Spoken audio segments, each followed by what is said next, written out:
Jai Hind students. Now in this video we will study about our new concepts of SQL, that is set operators.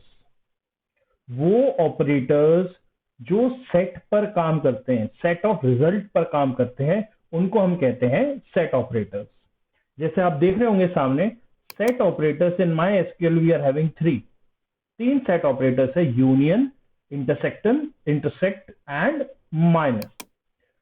अब हमारे set operators क्यों नाम दिया गया है इसके बारे में थोड़ी बात करते हैं। हमारे पे अभी तक एसक्यूएल में हमने ऐसी कोई क्वेरी नहीं पढ़ी जो सेट्स पर काम करे। मतलब एक टेबल का आपने आंसर निकाला, दूसरे टेबल का आंसर आपने निकाला और आप चाहते हैं वो कंबाइन होकर आपको दिखाई दे, तो ऐसा आपने कभी नहीं करा है। एक एग्जाम्पल के थ्रू इसको समझते हैं। मान लीजिए मैंने ये अपना एसक्यूएल ओपन करा है और मैं आपको दिखाता हूं कि मेरे पे यहां पर एक मैंने डेटाबेस बनाया है, use dummy school. Database change हो चुका है, शो टेबल्स। यहां पर आपको दो टेबल्स दिख रही होंगी, एक 12th ए क्लास है और एक 12th डी क्लास है। देखते हैं जरा इन टेबल्स में क्या है। सिलेक्ट एस्ट्रिक या स्टार जो भी आप बोलें, फ्रॉम 12th ए सेमीकोलन। अगर आप देखेंगे 12th ए टेबल में एडमिशन नंबर है बच्चे का, उसका रोल नंबर है, उस बच्चे का नाम है, उसने कौन सा ऑप्शनल सब्जेक्ट दे रखा है, आईपी लिया है, पीई लिया है क्या, और उसके परसेंटेज। तो आप देख रहे होंगे यहाँ पे 6 रिकॉर्ड्स हैं।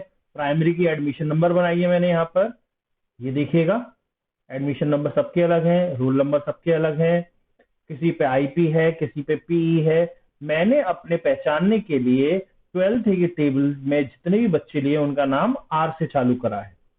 नाउ अब देखते हैं हम लोग 12th डी में क्या हो रहा है। 12th डी के अंदर आप देख रहे हैं यहां पर भी एडमिशन नंबर है, कुछ रोल नंबर्स हैं, बच्चों के नाम है, इन पे भी आईपीपी है, इनके भी परसेंटेज है।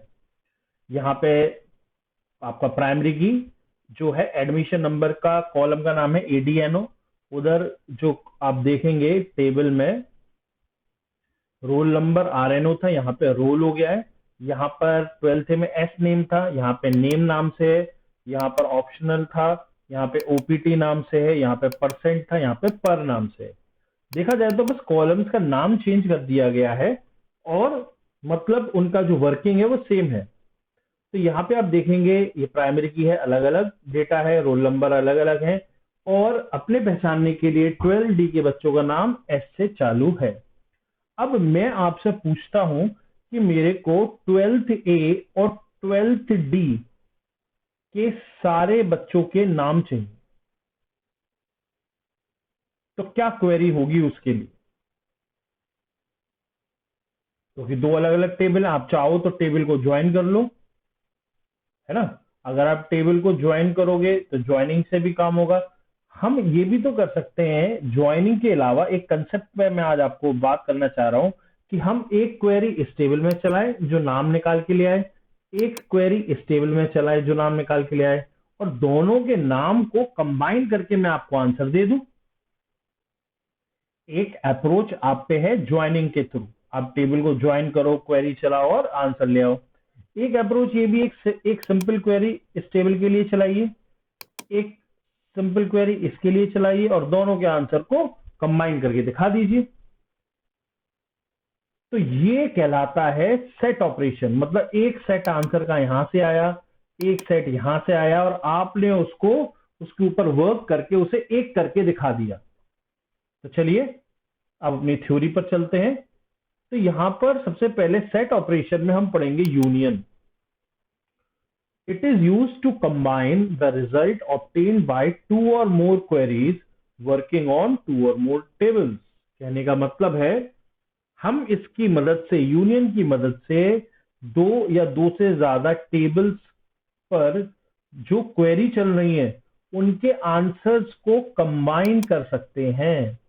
It is used to combine the result obtained by two or more queries working on two or more tables, दो या दो से ज्यादा टेबल पर अगर हम अलग अलग क्वेरी चलाते हैं तो वहां से हमारा एक सेट ऑफ आंसर हर एक टेबल से आएगा, और उस सेट को अगर आप कंबाइन करके एक दिखाना चाहते हैं तो आपको यूनियन का यूज करना पड़ेगा।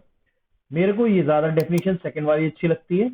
It is use to combine two और more result set into single result set. Simple and sweet. दो या दो से ज्यादा क्वेरीज के जो रिजल्ट सेट है, जो रिजल्ट है, उनको आप कंबाइन करके एक रिजल्ट बनाना चाहते हैं तो आप यूनियन का यूज करेंगे। तो कुछ important points. By default union removes duplicate records और रोज। बाय डिफॉल्ट अगर डुप्लीकेट रोज हैं आंसर में जब कंबाइन करते में तो वो डुप्लीकेट रिकॉर्ड्स को हटा देता है। अगर आपको डुप्लीकेट रिकॉर्ड्स चाहिए तो आपको यूनियन ऑल का यूज करना पड़ेगा। तो यहां पर मैं अभी तक का आपको रिवाइज करवा देता हूं कि यूनियन एक सेट ऑपरेशन है जो जो दो या दो से ज्यादा रिजल्ट्स को कंबाइन करके एक रिजल्ट बना देता है। It is use to combine two और more result sets into single या वन रिजल्ट सेट। कुछ चीजें इसकी, बाय डिफॉल्ट यूनियन अगर आपने लगाया है तो डेटा रिडंडेंसी वो हटा देगा, डुप्लीकेट रिकॉर्ड्स हटा देगा। अगर आपको डुप्लीकेट रिकॉर्ड्स यूज करने हैं तो आपको यूनियन ऑल यूज करना पड़ेगा। Now coming to syntax. देखिए सिंटेक्स इसका आप देखेंगे, select column 1 column 2 from table 1। ये क्वेरी चल रही है टेबल 1 पर। यूनियन या यूनियन ऑल आपके ऊपर डिपेंड करता है। यूनियन लगाएंगे तो रिपीटेड डेटा को हटा देगा, यूनियन ऑल लगाएंगे तो रिपीटेड डेटा को दिखाएगा। एक क्वेरी ये रही, बीच में क्या लगा दिया, यूनियन या यूनियन ऑल। और इधर आप देखिए दूसरी query, select column 1 column 2 from table 2, मतलब एक क्वेरी और दूसरी क्वेरी को जोड़ दिया है और आंसर एक हो गया है। तो फिर से सिंटेक्स डिस्कस करते हैं। Select column 1 column 2 column list from table 1, union select column 1 column 2 from table 2। ये लिखने का इसका तरीका है। कुछ रूल्स आपको याद रखने हैं इसमें। जो आप क्वेरी बना रहे हैं यहां पे नंबर ऑफ कॉलम्स दोनों में एक जैसे होने चाहिए, must be same, number and order of columns. जो नंबर आप जितने लिख रहे हैं और उनके ऑर्डर भी सेम ही होने चाहिए। दूसरा शुड है, मतलब रिकमेंडेशन दिया जा रहा है कि जो इनके डेटा टाइप है वो भी सेम हो तो बहुत ही बढ़िया होता है। चलिए अब हमने इसकी थ्योरी को देख लिया है, इस थ्योरी के बेसिस पर हम प्रैक्टिकल करते हैं। मान लीजिए मैंने आपको दो टेबल दिखाई थी, आपको अभी दिखाया था मैंने 12th ए की टेबल और 12th डी की टेबल। मैं चाहता हूं कि इसमें जितने भी बच्चे हैं सारे बच्चों का नाम एक जगह आ जाए, तो और ये मैं काम बिना ज्वाइनिंग के करना चाह रहा हूं।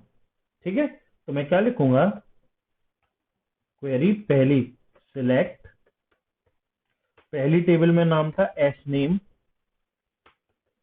फ्रॉम, टेबल का अगर आपको नाम बताओ तो 12th ए। अब क्या लगाऊंगा मैं, यूनियन, अगर मैं डुप्लीकेट डेटा हटाना चाहता हूं और नहीं हटाना चाहता तो यूनियन ऑल, तो मतलब डुप्लीकेट डेटा आएगा। 12th है। अब दूसरी क्वेरी होगी मेरी, सिलेक्ट नेम फ्रॉम, क्वेरी देखिएगा, सिलेक्ट, क्योंकि मुझे नाम ही चाहिए थे, एस नेम फ्रॉम 12th है। आप अगर गौर से देखेंगे तो ये एस नेम के नाम से है फ्रॉम 12th है, और union all select name from 12th D. देखिएगा पहले 12th ए टेबल के नाम आ गए और फिर 12th डी की टेबल के नाम यहां पर आ गए। ठीक है, मान लीजिए मैं इनका कंप्यूटर कोड भी चाहता हूं तो मैं क्या लिखूंगा क्वेरी में, पहले में था मेरा ADMNO, एडमिशन नंबर और नेम 12th ए से, यूनियन सिलेक्ट, सेकेंड टेबल में मुझे देखना पड़ेगा मैंने एडमिशन नंबर की जगह क्या लिखा है, ADNO, comma select ADNO, comma S name from